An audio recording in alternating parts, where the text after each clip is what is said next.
हम लोग देख रहे थे कक्षा 10वीं दो चरों का रैखिक समीकरण जिसमें हम समीकरण हल करने की विधियों के बारे में चर्चा कर रहे थे। तो बच्चों, आप लोग को समीकरण हल करने की मैंने मुख्य रूप से दो विधि बताई थी, जिसमें एक होता है आलेखी विधि और दूसरा होता है आपका बीजीय विधि। ठीक है। आलेखी विधि माने ग्राफिकल मेथड। तो ग्राफिकल मेथड में हम कैसे हेल्प विद ग्राफ की सहायता से कैसे हम समीकरणों को हल करते हैं, उसको हमने पिछले क्लास में देख लिया है। अब हम चर्चा करेंगे बीजीय विधि। बीजीय विधि को हमने तीन भाग में बांटा हुआ है, जिसमें पहला होता है प्रतिस्थापन विधि, दूसरा होता है विलोपन विधि और तीसरा होता है वज्र गुणनखंड विधि। तो इन सब का बारी बारी से हम चर्चा करेंगे। सबसे पहले हम देखेंगे प्रतिस्थापन विधि, विलोपन, उसके बाद विलोपन विधि, उसके बाद फिर हम देखेंगे वज्र गुणनखंड विधि। और जो इन तीनों विधि जो दिया हुआ है, इन विधि से मैं एक ही इक्वेशन लूंगा, जिसके आपको इक्वेशन दिख रहा होगा, क्योंकि आप लोग को पता है कि दो चरों का रैखिक समीकरण यानी इसमें दो वेरिएबल है। तो आप लोग को पता होगा कि दो वेरिएबल को आप लोग को हमेशा बताते आ रहा हूँ कि दो वेरिएबल को सॉल्व करने के लिए दो इक्वेशन लगता है, इसलिए यहाँ पे दो इक्वेशन दिए हुए हैं। तो सबसे पहले इसको मैं प्रतिस्थापन से सॉल्व करूंगा। तो पहले ये समझ लीजिए प्रतिस्थापन का वास्तविक मीनिंग क्या होता है। तो प्रतिस्थापन का मीनिंग ये समझिए कि किसी भी एक इक्वेशन से वैल्यू, कोई भी एक चर की वैल्यू, ठीक है, कोई भी एक वेरिएबल की वैल्यू निकालकर दोनों में से किसी भी एक इक्वेशन से दूसरे इक्वेशन में पुट करना है। या तो इससे निकालो या तो इससे निकालो और दूसरे इक्वेशन में उसको क्या कर देंगे, पुट कर देंगे। पुट करने के बाद जैसे इसमें से x की वैल्यू निकालो तो इसमें से क्या निकल जाएगा, आपको y की वैल्यू मिल जाएगा। तो इस तरह से सॉल्व करते हैं। विलोपन विधि में ये मान के चलिए कि कोई टर्म को हटाना, जैसे एक वेरिएबल टर्म को हटाना, या तो x को आप हटा दीजिए या तो y को हटा दीजिए, दोनों में से एक को हटाना होता है। और वज्र गुणनखंड विधि में होता है क्रॉस मल्टी, माने तिर्यक इसमें क्या करना पड़ेगा, आपको क्रॉस इसमें मल्टीप्लाई करना पड़ेगा नंबरों पर। इसके लिए एक रूल फॉलो करेंगे और रूल को मैं आगे बताऊंगा, फिर आप लोग को समझ में आएगा। ठीक है। तो मैं एक ही और ये बता दूं इसमें मेन कि जितनी भी विधि हैं, इन इन तीनों विधि में या इन चारों विधि में अगर मैं इस इक्वेशन को उठा के अगर सॉल्व करूं तो सभी में क्या होगा, आंसर सेम आएगा। आप कोई भी विधि लगा लो, क्योंकि आगे आपको विधियां नहीं दे रहेगा।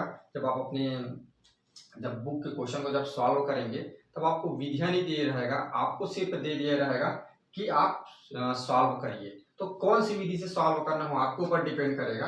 आप इन चारों विधि में से कोई भी एक विधि के यूज करके आप सॉल्व कर सकते हो। आपका आंसर क्या आएगा, सभी में सेम आएगा और करेक्ट आएगा, सही आएगा। ठीक है। तो सबसे पहले हम देखते हैं प्रतिस्थापन विधि को। प्रतिस्थापन विधि के लिए मैंने क्या किया है, इक्वेशन ले लिया है। यह इक्वेशन नंबर 1 और यह इक्वेशन नंबर 2। अब इनको हमें सॉल्व करना। देखिए कैसे सॉल्व करते हैं। तो जब भी आपको इक्वेशन दिया रहेगा, ऐसे इक्वेशन मान लेंगे तो यहाँ पर लिख देंगे आपकी प्रतिस्थापन विधि से सॉल्व करने पर, प्रतिस्थापन विधि से हल करने पर। क्योंकि यहाँ पे ऊपर में लिख दिया हूँ, तो चाहूँ तो यहाँ पर नहीं भी लिख सकता हूँ, लेकिन यहाँ पर आप लोग को सिस्टम से बता दूं कि इस तरह से आप लोग लिखेंगे। ठीक। तो प्रतिस्थापन विधि से कभी भी सॉल्व करेंगे, जब हल करेंगे तो एक इक्वेशन को आप उठाएंगे, इक्वेशन नंबर 1 या इक्वेशन नंबर 2 में से किसी भी की। तो मैं क्या करता हूँ, समीकरण 1 को लेता हूँ खाली, समीकरण 1 से। समीकरण 1 से आप क्या करेंगे, ये आपको दिया हुआ है x + 2y = 3। तो इसमें से हम क्या करेंगे, इसमें से x या इसकी y की कोई भी एक वेरिएबल की वैल्यू निकालें। तो मैं यहाँ से x की वैल्यू निकालता हूँ तो मेरे लिए आसानी होगा। तो x इक्वल ये हो जाएगा -2y, इसको नाम दे दी इक्वेशन नंबर 3। तो आपने देखा कि इक्वेशन नंबर 1 से आपने वैल्यू निकाला और वैल्यू निकाल के क्या करना है, इसको दूसरे इक्वेशन में पुट करना। ठीक है। याद रखना, अगर इक्वेशन नंबर 1 से निकालो तो 2 में पुट करना, मान लीजिए 2 से निकाले तो इक्वेशन नंबर 1 में आप पुट करेंगे। ठीक है। और यहाँ पर अनिवार्य नहीं है कि आप x की वैल्यू निकालें कि y की वैल्यू निकालें, आप स्वतंत्र है। आप चाहे तो y की भी वैल्यू निकाल सकते हैं। तो y की वैल्यू यहाँ पर जब निकालेंगे तो क्या होगा, 2 इधर ट्रांसफर होगा, डिवाइड फॉर्म में आएगा। डिवाइड फॉर्म में आएगा तो हमारे लिए क्या हो जाएगा, सॉल्व करना थोड़ा कठिन हो जाएगा। इससे अच्छा मैंने x की वैल्यू निकाला, क्योंकि x की वैल्यू जब इधर कर दिया तो यहाँ पे क्या होगा, ये क्या हो रहा है, थोड़ा सिंपल फॉर्म में आ रहा है, इस तरह जो दिखता है, तो हमें सॉल्व करने में क्या होती है, आसानी होती है, ऐसा वाला इक्वेशन। ठीक है। तो इसीलिए इस वाले इक्वेशन में मैंने बनाया। अब मुख्य बात यहाँ पर यही ध्यान रखना है, आप चाहे x निकाले चाहे y निकाले, यहाँ से तो कोई फर्क नहीं पड़ना है। मुख्य बात ये है कि अगर आपने इक्वेशन नंबर 1 को यहाँ से लेकर सॉल्व किया तो यहाँ पर जो इक्वेशन मिलेगी इसको इक्वेशन नंबर 2 में पुट करना है। यदि आपने इक्वेशन नंबर 2 को लेकर मान लो बाई चांस कभी हल करते हैं तो उसको इक्वेशन नंबर 1 में पुट करेंगे। ठीक है। इन जो मेन पॉइंट है ये कि इससे निकाल के इसमें रखना है, इससे निकाल के इसमें रखना है, इसको याद रखना, उसी पे नहीं रखना। मान इक्वेशन नंबर 1 से निकाले तो इसी पे रखोगे, तो इसी पे रखो, दोनों साइड क्या हो जाएगा, इक्वल हो जाएगा, आपको हल ही नहीं मिल पाएगा। इसलिए दूसरे पे रखना, ठीक है। तो हमने एक से निकाल के क्या लाया, इक्वेशन नंबर 3 आया, तो अब इक्वेशन नंबर 2 में रखने का, ठीक है। समीकरण 2 में समीकरण 3 का मान रखने पर, 3 का मान रखने पर, ठीक। ये समीकरण 2 क्या है आपका, 4x plus 3y equal to दिया हुआ है, तो x की वैल्यू पुट करें तो 4 इधर, x की वैल्यू यहाँ से क्या निकाले 3 minus 2y plus 3y equal क्या आ जाएगा 2, ठीक। अब इधर आप आगे सॉल्व करिए, ये देखिए 4 का जब इसके साथ मल्टीप्लाई होगा तो 4 का जब 3 के साथ मल्टीप्लाई होगा तो ये आ जाएगा 4 3 12 हो जाएगा आपका, ठीक है। आगे हो जाएगा ये माइनस का माइनस और ये हो जाएगा 4 दूनी 8 8y, ठीक है। ये हो जाएगा प्लस का सॉरी हाँ 3y रहेगा, इधर हो जाएगा 2, ठीक है। अब इसको कैलकुलेट कर देते हैं, तो कैलकुलेट करेंगे तो सुविधा ले जाता हूँ, तो ये हो जाएगा आपका 8 में क्या होगा, देखो ये माइनस है ये प्लस है, तो स्वाभाविक बात है माइनस होगा तो 8 में 5, 8 में 3 जाएगा तो 5 बचेगा, कि माइनस वाला साइन बढ़ा तो माइनस आएगा, इधर मैं मान लो इसको ट्रांसफर करता हूँ तो 2 माइनस ये हो जाएगा 12, तो माइनस 5y, ये आपका क्या हो जाएगा 10 हो जाएगा, माइनस का 10 है, देखो दोनों साइड माइनस माइनस है तो ये कट जाएंगे, क्या हो जाएगा y पर आपका आ जाएगा 10/5 आ जाएगा, तो यहाँ से आपको y की वैल्यू मिल जाएगा 2, ठीक है। अब यहाँ से आप स्वतंत्र हैं, ठीक है। यहाँ से आप इस y की वैल्यू को चाहे तो 1 में भी रख सकते हैं, 2 में भी रख सकते हैं, यहाँ पर अनिवार्य नहीं कि हमने 1 को निकाला है तो हम 2 में रखें कि किसमें रखें, यहाँ पर अनिवार्य नहीं है कि आप 1 में रखें कि 2 पर रखें, आपकी इच्छा आप किस में रखेंगे, ठीक है। तो मैं क्या करता हूँ, मेरे को इक्वेशन नंबर 1 सरल लग रहा है, सीधा दिख रहा है, तो इक्वेशन नंबर 1 में रख देता हूँ, ठीक। आप चाहे तो इक्वेशन नंबर 3 में भी पुट कर सकते हैं उस वैल्यू को, आप तीनों इक्वेशन के लिए स्वतंत्र है किस में भी पुट करें, मैं इक्वेशन नंबर 1 में पुट करता हूँ, ठीक।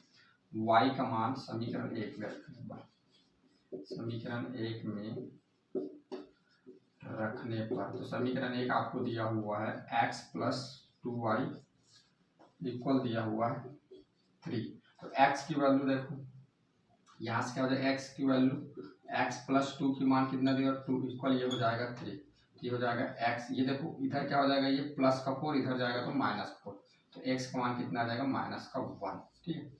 तो इसके लिए क्या हो जाएगा, अतः x की मान हो जाएगा -1 और y का मान हो जाएगा प्लस का 2, ये इसके लिए आंसर होगा इस इक्वेशन के लिए, ठीक है। फिर से पुनः ध्यान देंगे, पुनः मैं आपको बात को बता रहा हूँ, प्रतिस्थापन विधि के लिए मेन जो पॉइंट है उसको पुनः आपको बता रहा हूँ।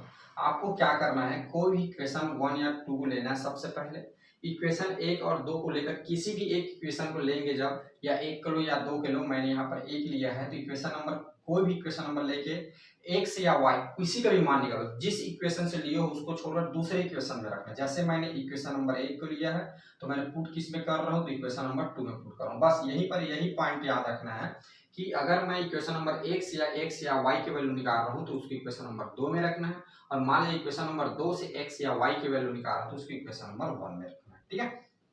और फिर उसके बाद फिर आपको कोई एक वैल्यू मान मिलेगा, जो भी मिलेगा, आप मान लो यहाँ पर x का मान निकाले रहोगे तो यहाँ y मिल जाएगा, मान लो यहाँ पर आप y निकाले रहोगे तो यहाँ पर क्या मिलेगा, x का मान। तो कोई भी यहाँ पे मिले, x का मान मिले चाहे y का मान मिले, यहाँ पर के लिए आपको कोई कंडीशन नहीं है कि किस में पुट करना है। यहाँ पर के लिए आप चाहे तो 1 में भी पुट सकते हैं, 2 में भी पुट कर सकते हैं, 3 में भी पुट कर सकते हैं, तीनों में से किसी भी एक इक्वेशन में पुट करेंगे तो आपको क्या मिल जाएगा, दूसरे वेरिएबल की वैल्यू मिल जाएगा। तो इस तरह से हम क्या करेंगे, प्रतिस्थापन विधि से जो दिए गए जो समीकरण है उसको सॉल्व करेंगे और आंसर निकालेंगे, ठीक है। चलिए इसी क्वेश्चन को मैं आपको क्या करता हूँ, विलोपन विधि से एक बार सॉल्व करके बताता हूँ। ये हमने कल देख लिया, प्रतिस्थापन विधि देख लिया, अब हम देखते हैं विलोपन विधि। चलिए बच्चों अब देखते हैं विलोपन विधि, इलिमिनेशन मेथड, ठीक है। विलोपन विधि में क्या करते हैं, मैं आप लोगों को बताया था कि विलोपन विधि में होता है डिलीट करना, किसी भी एक इसमें से वेरिएबल को हमको हटाना रहेगा, या तो x को हटाना रहेगा या तो y को हटाना रहेगा। अब देखिए कैसे हटाते हैं, ठीक है। तो ये मान लीजिए हमारा इक्वेशन नंबर 1 है और ये हमारा इक्वेशन नंबर 2, ठीक है। अब ध्यान से देखना इस पे करना क्या रहता है आपको, चूंकि मैं बोला कि इसमें से x को हटाना है कि y को हटाना है, तो सबसे पहले आप सोचिए कि मैं इसमें से x हटाऊं कि y हटाऊं, ठीक है। तो मैंने सोचा कि मुझे इसमें से x हटाना है। अब देखिए हटेगा कैसे, आप लोग को पता है कोई भी हटता कैसे, जैसे मान लीजिए एक्स को मुझे जीरो बनाना, हटाने का मतलब जीरो बनाना, तो एक्स में क्या करूंगा मैं माइनस एक्स करूंगा तब ये जीरो आ जाएगा। मान लीजिए मुझे 5x दिया तो इसमें क्या माइनस करूँ, तो 5x माइनस करूंगा तब ये मुझे क्या मिलेगा, जीरो मिलेगा। या कोई नंबर दिया है 2 तो इसमें क्या माइनस करूँ, 2 माइनस करूँ यानी क्या मिलेगा, मुझे जीरो मिलेगा। यानी उसी नंबर में अगर जो नंबर है अगर उसी नंबर में वही नंबर अगर माइनस कर दिया तो क्या हो जाता है, जीरो हो जाता है, हट जाता है, जीरो हो जाता है। कहने का मतलब इसमें हटाने का कहने का मतलब इसको भी क्या करना है, जीरो करना है। तो हम क्या करेंगे यहाँ पर इक्वेशन नंबर 1 में या तो इक्वेशन नंबर 2 को माइनस करेंगे, इक्वेशन नंबर 2 में इक्वेशन नंबर 1 को माइनस करेंगे। ध्यान से सुनना, इक्वेशन नंबर 1 में इक्वेशन नंबर 2 को माइनस करेंगे या इक्वेशन नंबर 2 में इक्वेशन नंबर 1 को माइनस करेंगे। अब ये किसमें किसको माइनस करना है ये हमारे कंडीशन ऊपर डिपेंड करेगा, हमारा जो प्रश्न रहेगा उसके ऊपर डिपेंड करेगा। ठीक, तो अब ध्यान से बात को सुनने क्योंकि मैं बताना क्या चाह रहा हूँ। सबसे पहले आप ये समझिए कि विलोपन विधि मतलब क्या बताया आपको, डिलीट करना, या तो एक्स को डिलीट करो या तो वाई को डिलीट करो। डिलीट करना यानी हटाना, हटाने का मतलब क्या होता है, उसी नंबर से क्या कर देना, उसको माइनस कर देना। अब आप लोग देख पा रहे हैं यहाँ पर देखा जाए x, तो यहाँ पर x तो है लेकिन यहाँ पर 4x है, सेम है ही नहीं। यहाँ पर देखिएगा 2y लेकिन यहाँ पर तो 3y है। y तो है लेकिन उसके क्या है, मान में डिफरेंस है, उसके जो कोफिशिएंट है वो अलग अलग है। तो अगर आपको इसमें इसको माइनस करना होगा या इसमें इसको माइनस करना होगा तो आपको क्या करना होगा, इनके कोफिशिएंट को जो गुणांक है उसको क्या करना होगा, सेम बनाना होगा। तो आपके पास यहाँ पर अब टारगेट आया कि अगर हमें x हटाना रहे या y हटाना रहे तो इसके कोफिशिएंट को सेम करना होगा। ठीक है, तो आपने यहां समझ लिया कि कोफिशिएंट सेम करना है। अब इसके बाद ये सोचिए कि मैं x को हटाऊं कि y को हटाऊं। तो मान लीजिए मैं चाहता हूं x को हटाना, समझ लो मेरी बात को, मैं चाहता हूं किसको हटाना, x को हटाना। एक बार आपको y को भी हटा के बता दूंगा इसके आगे। ठीक है, मैं चाहता हूं x को हटाना, तो x को कैसे हटा सकता हूं, तो x को हटाने के लिए क्या करना होगा, यहाँ पर मुझे 4 लाना होगा तभी ये हटेगा। समझ आया, यहाँ पर मुझे क्या करना होगा, 4 करना होगा। यानी समीकरण 1 में जो x है उसके कोफिशिएंट को मुझे क्या बनाना होगा, 4 बनाना होगा। यहाँ पर क्या है, पहले से 1 है तो 4 कैसे बन सकता है, तो 4 कैसे बनेगा, तो इसमें मैं क्या कर दूं, 4 का जब मल्टीप्लाई कर दूं पूरे के साथ तो ये क्या हो जाएगा, इस कोफिशिएंट 4 बन जाएगा। आप लोग को पता है कि किसी भी समीकरण के अगर दोनों साइड सेम नंबर का अगर मल्टीप्लाई कर दिया तो उसके मामले में कोई परिवर्तन नहीं होता है। ये रूल आपने क्लास 9 में पढ़ के आ गया है। क्लास 9 में चैप्टर नंबर आपका आई थिंक 5 है, एक चर का रैखिक समीकरण, उस पे आपने पढ़ के आया है कि अगर किसी भी समीकरण के अगर दोनों साइड सेम नंबर का अगर मल्टीप्लाई किया जाए तो उसके मानों में कोई परिवर्तन नहीं होता है। तो अगर मैं इसके दोनों साइड लेफ्ट भी और राइट भी अगर मैं 4 का मल्टीप्लाई कर देता हूं या कहने का मतलब सेम नंबर का भी मल्टीप्लाई करता हूं तो उसके मानों में कोई परिवर्तन नहीं होगा। ठीक है, तो इसको 4 बनाने के लिए मुझे क्या करना पड़ेगा, समीकरण 1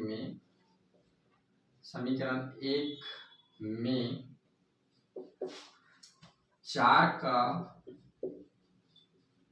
गुणा करके, ठीक है, 4 का गुणा करके समीकरण 2 में घटाने पर,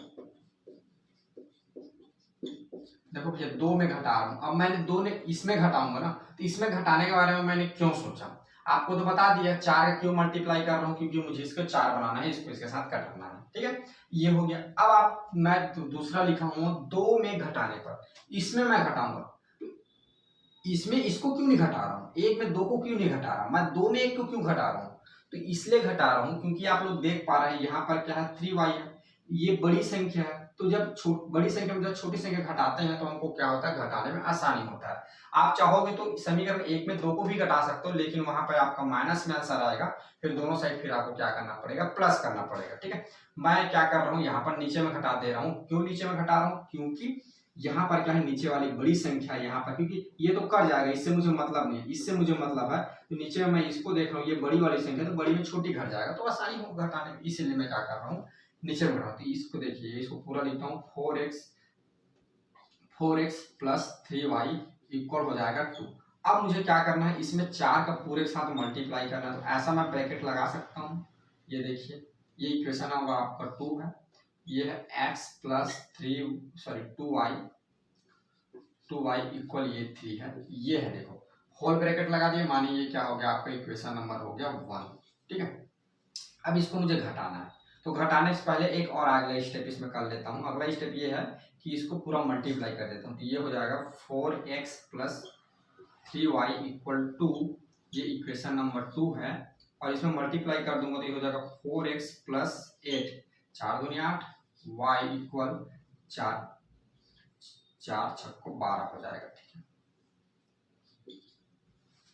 देखो मैं तो सोच लिया था कि ये छोटा है करके, लेकिन क्या हो जा रहा है, ये बड़ा हो जा रहा है। तो एक काम करते हैं, ऐसा मत करो यहाँ पर, ठीक है, 4 के ऊपर में गुणा कर रहे हैं तो संख्या तो बड़ा हो जाएगा। ठीक है, तो समीकरण 1 में 4 का गुणा करके समीकरण 1 में 4 का गुणा करके समीकरण 2 को घटाने पर, 2 को घटाइए सब करके समीकरण 2 को घटाने पर, ऐसा लिखिए 2 को घटाने पर, यानी 2 को घटाइए इस पे। ठीक, 2 को घटाएंगे, देखिए तो क्या हो जाएगा, इसको हम लिख सकते हैं, क्योंकि इसमें मल्टीप्लाई करना 4 का, तो ये आपका हो जाएगा x प्लस 2y इक्वल 3, दोनों साइड मल्टीप्लाई करना है इक्वेशन नंबर 2 में। तो पहले कर देता हूँ, तो जब मल्टीप्लाई कर दूंगा तो ये हो जाएगा आपका 4x प्लस 8y इक्वल ये हो जाएगा 12। ये आपका क्या इक्वेशन नंबर 1 ही है। अब इसमें क्या करना है, इक्वेशन नंबर 2 को घटाने पर, तो समीकरण 2 को घटाने पर, 2 को मतलब समीकरण 2 को ही घटाना है। तो ये 2 क्या, समीकरण 2 x प्लस 3y इक्वल ये है 2, ये आपका इक्वेशन नंबर 2। अब मैं बोल रहा हूँ इक्वेशन नंबर 2 को घटाने पर, तो इसको क्या करना है, माइनस करना है। तो चूंकि इसको माइनस कर रहा हूँ तो ये साइन परिवर्तन हो जाएगा, ये प्लस है तो माइनस, ये प्लस है माइनस, ये प्लस है माइनस, ये प्लस माइनस कारण क्या हो जाएगा, ये आपका कर जाएगा 4x वाला, तो ये आपका क्या बच जाएगा 0। अब यहाँ पर देखिए 8y, यहाँ पर देखिए 3y, तो 8 में जब 3 माइनस होगा तो क्या हो जाएगा 5y हो जाएगा, ये भी आएगा प्लस का 5 है क्योंकि इसमें 8 बड़ा है। ठीक है, फिर इक्वल देखिए 12 में 2 माइनस होगा तो 10 आ जाएगा, तो यहाँ पर हो जाएगा y इक्वल 10/5 हो जाएगा, फिर y की वैल्यू आ जाएगा यहाँ पर 2, ये। ठीक है, अब y को आप क्या करें, कोई भी इक्वेशन में समीकरण 1 में रखे चाहे 2 पे रखे, वो आपकी इच्छा है। ठीक है, तो y का मान समीकरण 1 में रखने पर, मैं 1 में रख देता हूँ, समीकरण 1 में रखने पर, समीकरण 1 में रखिए, समीकरण 1 में जब आप रखेंगे तो क्या हो जाएगा x प्लस 2, y की जगह क्या रखना है 2 रखना है, ये हो जाएगा 3, तो ये हो जाएगा x इक्वल 3 माइनस इधर हो जाएगा 4, जब उसको इधर लेके जाऊंगा तो x की वैल्यू कितना आ जाएगा, माइनस का 1 आ जाएगा। ठीक है, यहाँ पे आप देख पा रहे हैं, यहाँ पे हमने क्या किया, x को विलोपित किया, किसको विलोपित किया, x को। ठीक है, विलोपन में क्या होता है, विलोपित करना, उसको कटाना। यहाँ पर हमने x को विलोपित किया। चलिए इसी समीकरण को मैं y को विलोपित करके बताता हूँ कैसे करेंगे। y x plus 2y equal 3, ये हो गया 1, और 4x प्लस 3y इक्वल 2, ये हो गया इक्वेशन नंबर 2।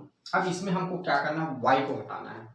अब देखो बच्चों, y को हटाना होगा तो यहाँ पर देखो 2 है, यहाँ पर देखो कोफिशिएंट 3 है, दोनों को सेम बनाने के लिए हमको क्या करना होगा, तो दोनों को सेम बनाने के लिए देखो ये 2 है तो यहाँ 3 का मल्टीप्लाई करना पड़ेगा, तो ये 6 हो जाएगा, ये 3 है तो इसमें 2 का मल्टीप्लाई करना पड़ेगा, ये भी क्या हो जाएगा 6 हो जाएगा। ठीक है, तो इसमें 3 का और इसमें क्या करना पड़ेगा हमको, 2 का मल्टीप्लाई करके समीकरण 1 में क्या कर दो, समीकरण 2 को घटाने पर, देखो समीकरण 1 में 3 का गुणा, 3 का गुणा कर तथा समीकरण 2 में 2 का गुणा करके समीकरण 1 से घटाने पर, समझना बात को क्या लिख रहा हूँ, समीकरण 1 में 3 का गुणा तथा समीकरण 2 में 2 का गुणा करके समीकरण 1 से घटाने पर, माने इसमें क्या कर देंगे 1 का गुणा कर 3 का गुणा कर देंगे 2, और इसमें 2 का गुणा करते हैं समीकरण 1 में घटा देंगे, तो किसको घटाएंगे, समीकरण 2 को। ठीक है, गुणा करके समीकरण 1 में घटाने पर, देखिए इसमें क्या करना है, हमको 3 का ऊपर मल्टीप्लाई करना, 3 का कर दीजिए, x प्लस 2y इक्वल हो जाएगा 3, नीचे में आपको किसका करना है 2 को करना है, ये हो जाएगा 4x प्लस 3y इक्वल 2, ये हो जाएगा आपका इक्वेशन नंबर 2। ठीक है, अब इसको घटाना है तो एक बार इसको मल्टीप्लाई कर दूंगा फिर घटाऊंगा, ये हो जाएगा 3x प्लस 6y इक्वल 9, ये हो जाएगा 8x प्लस ये हो जाएगा 6y इक्वल ये हो जाएगा आपका 4। अब ये इक्वेशन नंबर 1 ये हो गया इक्वेशन नंबर 2। अब आपको क्या करना है, माइनस करना है। तो माइनस करेंगे तो इसका साइन चेंज होगा, देखिए ये माइनस हो जाएगा, ये भी माइनस हो जाएगा, ये भी माइनस हो जाएगा। तो ये 6y माइनस प्लस के कारण कट जाएगा, ये 6y प्लस और नीचे 6y माइनस वाई। अब देखिए ये क्या हो रहा है, 8 में क्या हो रहा है, 3 हो रहा है। तो यहाँ पर देखिए ऊपर वाला प्लस है, नीचे वाला माइनस है।